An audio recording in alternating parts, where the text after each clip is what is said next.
Hello दोस्तों, नमस्कार। आपके अपने YouTube channel RKM take info पर आप सभी साथियों का तहे दिल से हार्दिक स्वागत है। इस वीडियो के अंदर बात करने वाले हैं, किसी भी भर्ती परीक्षा के लिए आप सिलेक्ट हो रहे हैं और आपके दस्तावेज सत्यापन में किसी प्रकार की कोई मिस्टेक है, किसी भी सरकारी नौकरी के लिए डॉक्यूमेंट वेरिफिकेशन में आपको रिजेक्शन कब मिलता है, यदि आपके नाम में या नाम की स्पेलिंग में कैंडिडेट उसके पिताजी का नाम, माताजी के नाम में उनके एक दस्तावेज में उनका नाम सही और अन्य दस्तावेजों में उनके अलग अलग है, तो ऐसी स्थिति में क्या किया जाए और क्या करें कि डॉक्यूमेंट वेरिफिकेशन में आपको दिक्कत नहीं हो। इस सब के बारे में दोस्तों इस वीडियो में बात करने वाले हैं, इसलिए आप अंत तक बने रहें। और जो अभ्यर्थी पहली बार हमारे यूट्यूब चैनल को देख रहे हैं और इसी प्रकार की जानकारियों के लिए हमारे यूट्यूब चैनल पर Telegram group RKM take info को ज्वाइन कर ले। आपको इस प्रकार की जानकारियों के साथ ही समस्त प्रकार की सरकारी नौकरियों की नवीनतम और ताज़ा अपडेट यहाँ पर मिलती रहेगी। चलो शुरू करते हैं इस वीडियो को और जानते हैं किसी भी अभ्यर्थी को दस्तावेज सत्यापन करवाने से पहले अपने डॉक्यूमेंट्स को चेक करना चाहिए। डॉक्यूमेंट्सों में किसी प्रकार की कोई मिस्टेक तो नहीं है। यदि आपके अलग अलग दस्तावेजों के अंदर आपके नाम, पिताजी के नाम, मदर्स नेम आदि में भिन्नता है और उसका आप पुख्ता सबूत नहीं देते हैं, तो डॉक्यूमेंट वेरिफिकेशन के अंदर आपको अपात्र घोषित किया जा सकता है। तो इस चीज़ का ध्यान रखें। अब साथियों, देखते हैं दस्तावेज सत्यापन के समय आपके पास कौन कौन से डॉक्यूमेंट्स मांगे जाते हैं और डॉक्यूमेंट्स में क्या चेक किया जाता है, और आपके दस्तावेज सत्यापन के समय आपकी गलतियां कहाँ पे रहती है, यानी किस जगह आपके नाम, मदर्स नेम, फादर्स नेम आदि में भिन्नता पाई जाती है, उनका समाधान कैसे किया जाना है, इन सब के बारे में इस वीडियो में बात कर रहे हैं। साथ ही किसी भी भर्ती परीक्षा के लिए दस्तावेज सत्यापन के समय 4 प्रकार के मुख्यतः दस्तावेज मांगे जाते हैं। उसमें जन्म प्रमाण पत्र जो जन्म तारीख से संबंधित होना चाहिए, साथ ही पहचान की आईडी जिसमें आधार कार्ड, पैन कार्ड इत्यादि। उसके बाद नंबर 3 शैक्षणिक योग्यता के प्रमाण पत्र जिसमें 10वीं से लेकर आपकी 12th, ग्रेजुएशन व इससे अधिक हाई क्वालिफिकेशन आपने कर रखा है तो उसकी अंक तालिकाएं, डिग्री प्रमाण पत्र।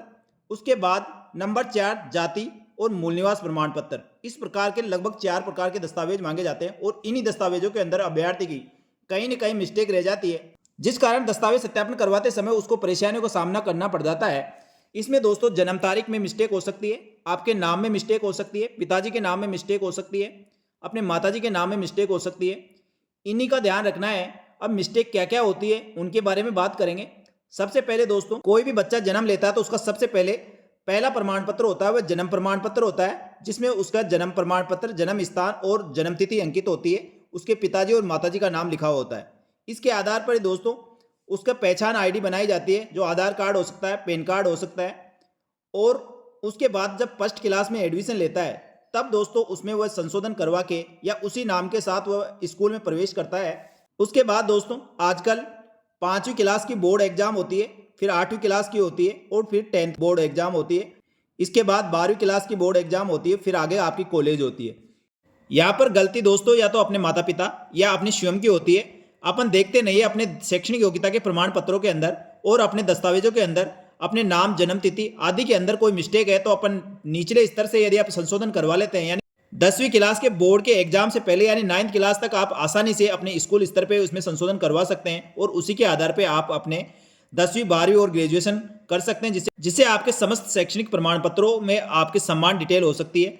लेकिन अभ्यर्थी स्वयं ध्यान नहीं देता, जब 10वीं क्लास के अंदर उसने बोर्ड का एग्जाम भर रहे हैं वहाँ अपने जन्म प्रमाण पत्र, आधार कार्ड आदि की डिटेल सही तरीके से नहीं देखते और अपनी कोई स्पेलिंग में मिस्टेक कर दिया या नाम में कुछ संशोधन कर दिया, अपने सरनेम में कुछ नहीं लिख दिया या सरनेम नहीं लिखा, ऐसी गलतियां कर देते हैं। उसके बाद जब 12th का बोर्ड होता है तो वहाँ पे गलती कर देते हैं, इसलिए दोनों नामों में आपके डिफरेंस आ जाता है।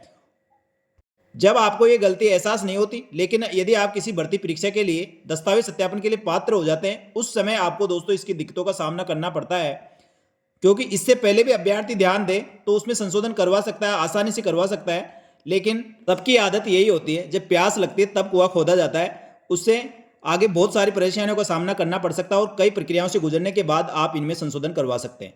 10वीं के अंदर जो आपकी डिटेल विवरण भर गया है उसी के आधार पर आपके 12th और ग्रेजुएशन या इससे हायर एजुकेशन आप प्राप्त करते हैं उसमें सेम होना चाहिए, बिल्कुल भी उसमें चेंज नहीं होना चाहिए। लेकिन फिर भी किसी भूलवश आपके दस्तावेजों में किसी प्रकार का डिफरेंस होता है तो उसका दोस्तों संशोधन करवाना जरूरी है। अब इसके लिए मिस्टेक आपके जन्म प्रमाण पत्र में हो सकती है, आपके आधार कार्ड, पैन कार्ड में हो सकती है, या 10वीं, 12वीं और ग्रेजुएशन की अंक तालिका और इसके डिग्री मार्कशीट में हो सकती है, या जाति मूल के अंदर हो सकती है। साथ ही गलती किस प्रकार की होती है वो एक उदाहरण के द्वारा देखते हैं। आपके नाम के अंदर या पिताजी के नाम या मदर के नाम में मिस्टेक होती है, वो इस प्रकार हो सकती है। जैसे सबसे पहले मान लो आपने जन्म प्रमाण पत्र बनाया, जन्म प्रमाण पत्र के अंदर आपने राजेश मीणा लिख लिया। उसके बाद आपने आधार कार्ड बनाया, उसमें राजेश कुमार कर लिया। जब आपने स्कूल में एडमिशन लिया तो राजेश कुमार मीणा कर लिया। इस प्रकार के आप मिस्टेक कर सकते हैं। दूसरे एग्जाम्पल से समझते हैं, तो उसके अंदर जैसे किसी की स्पेलिंग में भी मिस्टेक हो सकती है। किसी ने दिलीप वर्मा लिखा तो उसमें DILEEPVARMA दिलीप वर्मा लिखा, किसी ने DILIP वर्मा लिख दिया, किसी ने टीना सिंह लिख दिया तो किसी ने टीना कुमारी लिख दिया। इस प्रकार की मिस्टेक आपके दस्तावेजों में हो सकती है। यह आपके नाम, पिताजी के नाम या मदर नेम में किसी भी डॉक्यूमेंट्स में मिल सकती है। तो इसका संशोधन कैसे करना चाहिए और क्या प्रक्रिया है जिसके द्वारा आप इसका संशोधन कर सकते हैं, जिससे आपके समस्त दस्तावेजों के अंदर आपका नाम, पिताजी का नाम और मदर का नाम सम्मान हो जाए।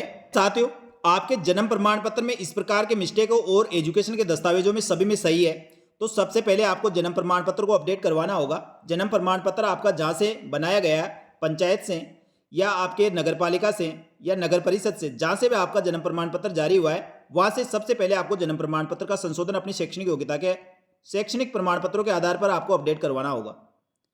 सबसे आसान तरीका है। उसके बाद यदि आपके आधार कार्ड में है, अपने जन्म प्रमाण पत्र और शैक्षणिक योग्यता के प्रमाण पत्रों के आधार पर अपने आधार कार्ड में आप अपडेट करवा ले, क्योंकि ये बहुत जल्दी हो जाता है। और आधार कार्ड में यदि आपका नाम सही हो जाता है तो उसके आधार पर आप अपने पैन कार्ड में सही करवा सकते हैं, बहुत ही आसान तरीके से और बहुत जल्दी आपका ये संशोधन किया जा सकता है। लेकिन दोस्तों, शैक्षणिक योग्यता के प्रमाण पत्रों में संशोधन करवाने में टाइम लगता है और उसके लिए बाकी फॉर्मेलिटी करनी होती है, तब जाके आपके दस्तावेजों में नाम करेक्शन किया जा सकता है।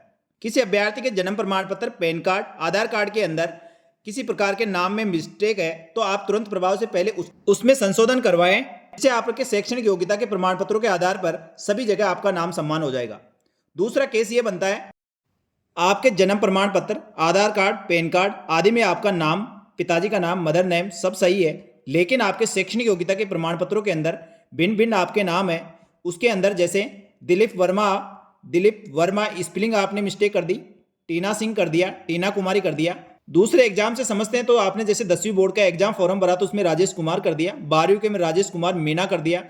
इसी प्रकार अभ्यर्थी अपने नाम के साथ अपने माता पिता के नाम में भी इस प्रकार की गलतियां कर देते हैं, जिससे उसके शैक्षणिक योग्यता के प्रमाण पत्रों में उनके नाम में और जन्म तारीख में भिन्नता आ जाती है। अब सबसे बड़ी समस्या यही है, इस नामों के अंदर संशोधन कैसे करवाए। कोई के सरनेम नहीं जुड़ा हुआ तो किसी में सरनेम जोड़ दिया है, किसी में स्पेलिंग मिस्टेक कर दी है तो कहीं स्पेस दे दिया है। इस प्रकार की छोटी छोटी गलतियां हैं, लेकिन इसमें संशोधन करवाने के लिए दोस्तों काफ़ी जटिल समस्याओं का सामना करना पड़ता है। जैसे आपने 10वीं 12वीं राजस्थान माध्यमिक शिक्षा बोर्ड से की है तो आपको दोस्तों अजमेर माध्यमिक शिक्षा बोर्ड के अंदर संपर्क करना होगा, या किसी अभ्यर्थी ने दूसरे स्टेट से या दूसरे बोर्ड से या सेंटर से किया है तो वहाँ पे आपको इसके लिए भागदौड़ी करनी होगी। उसी प्रकार किसी अभ्यर्थी के ग्रेजुएशन के अंदर उसकी मार्कशीट, अंक तालिकाओं के अंदर या उसके डिग्री प्रमाण पत्रों के अंदर कोई मिस्टेक है तो उसके संशोधन करवाने के लिए संबंधित यूनिवर्सिटी से आपको संपर्क करना होगा।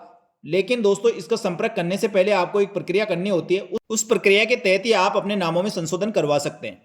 साथियों, इसके लिए सबसे पहले आपको एक एफिडेविट बनवाना होता है। एफिडेविट आप किसी भी फर्स्ट ग्रेड मजिस्ट्रेट से बनवा सकते हैं या अपने तहसील, हाई कोर्ट, वहाँ पे दोस्तों नोटरी वाले बैठे होते हैं, तो नोटरी वाले को बताइए कि इस प्रकार की समस्या है तो वो आपके नाम संशोधन का एक एफिडेविट बनवा देंगे। एफिडेविट के बाद आपको एक समाचार पत्र, जो लोकल समाचार पत्र होता है उसमें, और एक नेशनलाइज अखबार जो कोई सा भी न्यूज़पेपर हो सकता है, 2 पेपरों के अंदर आपको एक एड देना होगा कि मैं फलाना व्यक्ति हूं और मेरा नाम इस प्रकार है और मैं मेरे नाम में परिवर्तन करवा के ये संशोधन करवा के ये नाम रख रहा हूं। इसके बाद दोस्तों तीसरी प्रक्रिया आपको करनी होगी। राजस्थान सरकार का जो गवर्नमेंट प्रेस होता है, जो मुखपत्र होता है या गजट नोटिफिकेशन होता है, उसके अंदर आपको अपना नाम परिवर्तन के लिए या नाम संशोधन के लिए नोटिफिकेशन निकलवाना होगा। गजट नोटिफिकेशन निकलवाने के लिए आपको 3 प्रमाण पत्रों की आवश्यकता होगी। सबसे पहले आपने जो एफिडेविट बनवाया है वो चाहिए, उसके बाद जो आपने न्यूज़पेपर के अंदर ऐड दिया है वो, उसके बाद जो सही आपका नाम जिसमें है वह प्रमाण पत्र आपको लगाकर आपको प्रभारी अधिकारी गवर्नमेंट प्रेस के नाम से आवेदन करना होगा। यह आवेदन आप ऑनलाइन भी कर सकते हैं और ऑफलाइन भी आप भेज सकते हैं। साथ ही ई मित्र द्वारा या राजस्थान के कोई भी अभ्यर्थी अपने एसएसओ आईडी के माध्यम से जाकर सिटीजन आईडी के द्वारा आप इसके लिए अप्लाई कर सकते हैं। इसी प्रकार अलग अलग राज्यों के लिए अलग अलग गजट नोटिफिकेशन वहाँ की सरकार द्वारा जारी किया जाता है, तो वहाँ से आप निकलवा सकते हैं। और यदि किसी राज्य के अंदर गजट नोटिफिकेशन नहीं निकाला जाता है तो आपको सेंटर से जो दिल्ली से निकलता है उस गजट नोटिफिकेशन में आपको निकलवाना होगा। इसके लिए कुछ निर्धारित फीस रखी गई है, वह फीस भी आपको जमा करवानी है। ऑनलाइन करवाते तो ऑनलाइन आपका पेमेंट आप किसी भी थ्रू कर सकते हैं, लेकिन ऑफलाइन के लिए आपको पोस्टल ऑर्डर भेजना होगा और समस्त दस्तावेजों के साथ आपको आवेदन करना होगा। उसमें समस्त विवरण अपना भर के भेजे, जिससे किसी प्रकार की कोई कमी हो तो आपको संपर्क किया जा सके। साथियों, गजट नोटिफिकेशन निकालने से आपका फायदा ये होगा कि आपको यदि दस्तावेजों में किसी प्रकार के नाम में कोई त्रुटि है तो आप उस गजट नोटिफिकेशन के आधार पर अपने दस्तावेज सत्यापन करवा सकता है। आपको डिपार्टमेंट बिल्कुल भी नहीं रोकेगा और उस गजट नोटिफिकेशन के आधार पर आपके दस्तावेज सत्यापन के लिए आपको पात्र मान लिया जाएगा। साथियों, दस्तावेज सत्यापन के समय डिपार्टमेंट पर निर्भर करता है, या तो साधारण एफिडेविट के द्वारा मान ले आपके नाम में किसी प्रकार की कोई मिस्टेक है, माइनर मिस्टेक है, तो उसको एफिडेविट के द्वारा वो सर्टिफाइड हो जाए और उसको मान ले तो बहुत अच्छी बात है। नहीं तो दोस्तों आपको वहाँ बता दिया जाता है कि आपको गजट नोटिफिकेशन निकलवाना पड़ेगा और उसकी प्रति हमको दे, तब जाके हम आपको इसके लिए पात्र मानेंगे।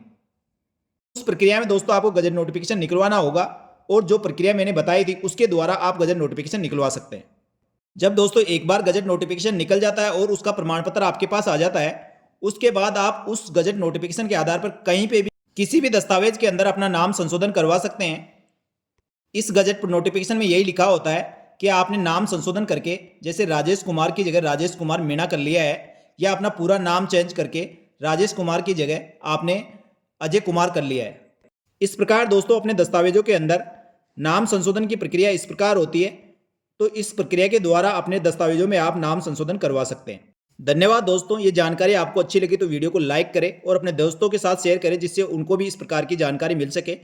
साथ ही इस प्रकार की जानकारियों के साथ ही आपको समस्त भर्तियों की नवीनतम ताजा अपडेट भी हमारे यूट्यूब चैनल और टेलीग्राम ग्रुप पर मिलती रहेगी। इसलिए हमारे यूट्यूब चैनल और टेलीग्राम ग्रुप को जरूर ज्वाइन कर लें, जिससे इस प्रकार की जानकारी आपको सबसे पहले मिल सके। धन्यवाद। जय हिंद, जय भारत।